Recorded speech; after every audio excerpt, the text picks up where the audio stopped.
ये धोखेबाज है। ना इनको महिला का सम्मान करना है और विशेष रूप से पिछड़ी दलित मुसलमान का तो बिल्कुल नहीं करना है।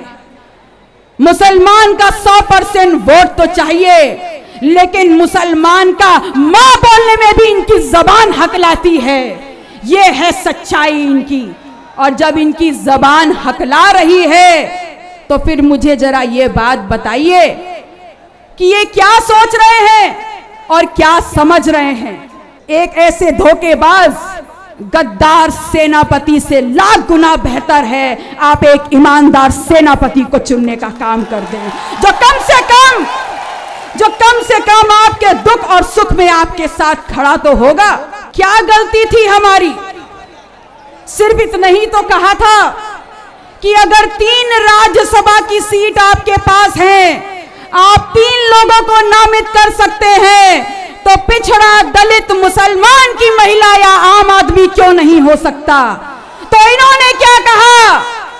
मैंने इनसे कहा कि अगर 3 राज्यसभा की सीट है तो वो महिला क्यों नहीं हो सकती जो सड़कों पे, खेत खलिहानों में तमाम दुश्वारियां झेल करके रोज कमाती है, अपने परिवार का पालन करती है, वो महिला राज्यसभा के लिए नामित क्यों नहीं हो सकती? लेकिन इनको बात समझ में नहीं आई। मैंने इनसे कहा कि अगर राज्यसभा की 3 सीटें हैं तो उसमें कोई पिछड़ा और दलित क्यों नहीं जा सकता?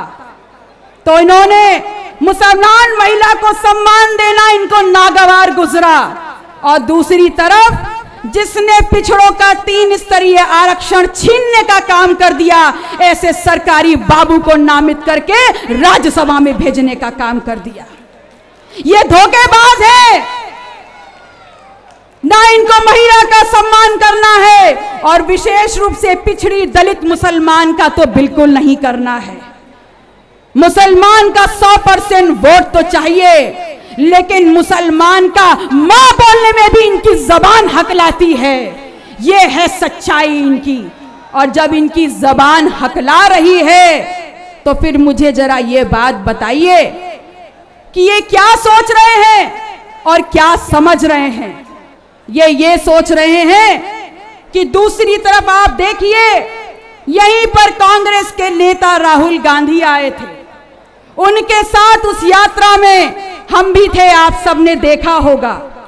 लेकिन जब मैंने उनसे कहा कि भैया यहां पर किसानों की जमीन लूटी जा रही है, भैया यहां पर इस देश को दुनिया में यश दिलाने वाले इन बुनकरों के हाथ का हुनर छीना जा रहा है, भैया यहां पर जो रोजगार में, यहां पर जो पढ़े लिखे नौजवान हैं जिनके हाथ में डिग्रियां हैं, उनको रोजगार नहीं दिया जा रहा है, तो आपको पता है जवाब क्या मिला?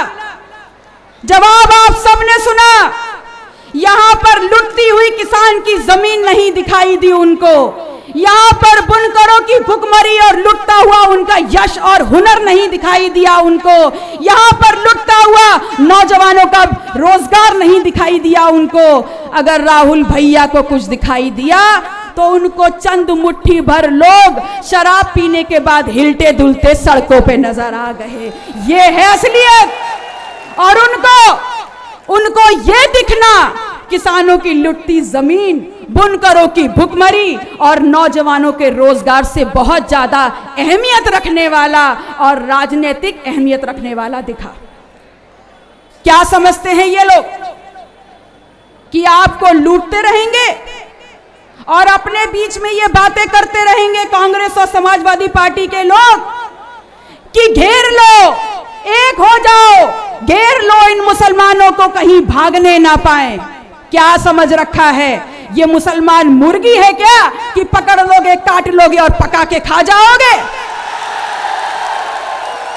ये है उनकी असलियत। और मैं आपसे कहने आई हूं कि मंच पर बैठे हैं असद भाई, इनको मैंने बहुत बार कहते सुना है कि भारतीय जनता पार्टी को जिताने वाले यही विपक्षी का चेहरा ओढ़ने वाले लोग हैं।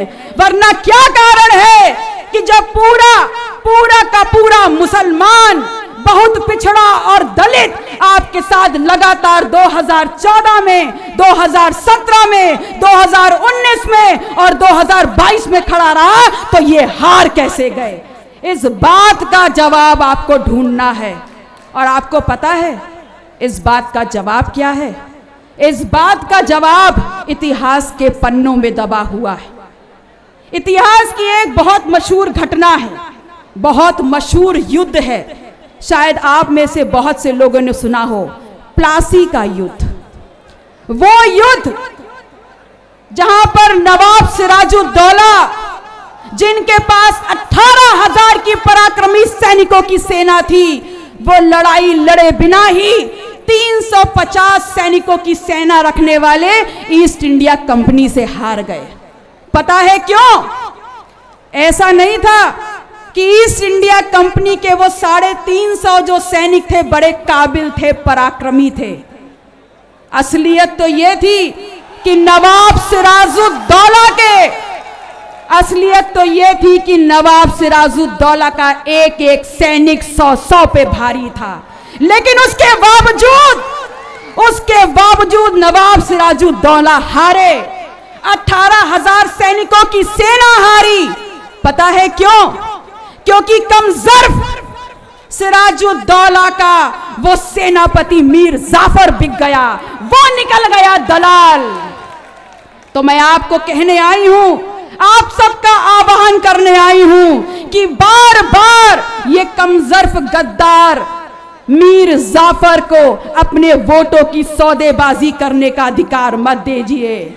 बार बार अगर आप उनको मौका देंगे तो वो बार बार भारतीय जनता पार्टी के खिलाफ जो हमारी लड़ाई है उनको हराने की, उनको जमीन पे पटकनी देने की, उसमें वो आपके वोटों की सौदेबाजी करके आपके वोटों को बार बार तिजारत देते रहेंगे। एक ऐसे धोखेबाज गद्दार सेनापति से लाख गुना बेहतर है आप एक ईमानदार सेनापति को चुनने का काम कर दें, जो कम से कम आपके दुख और सुख में आपके साथ खड़ा तो होगा। इसलिए मैं आप सभी नौजवान साथियों का, झरोके के पीछे खड़ी अपनी महिलाओं, माताओं, बहनों का, बुजुर्गान का, सबका आह्वान करने आई हूं कि याद रखिएगा, भारतीय जनता पार्टी को धूल चटाने का अगर मादा किसी में है तो उसी आम आदमी में है जो दिन रात मेहनत करता है और 2 जून की रोटी कमाता है। वो कभी नहीं कर सकता जिसके ऊपर खनन घोटाले की जांच चल रही हो। वो कभी नहीं कर सकता जिसके ऊपर आय से अधिक संपत्ति के मामले हों। वो कभी नहीं कर सकता जो भ्रष्टाचार में लिप्त हो।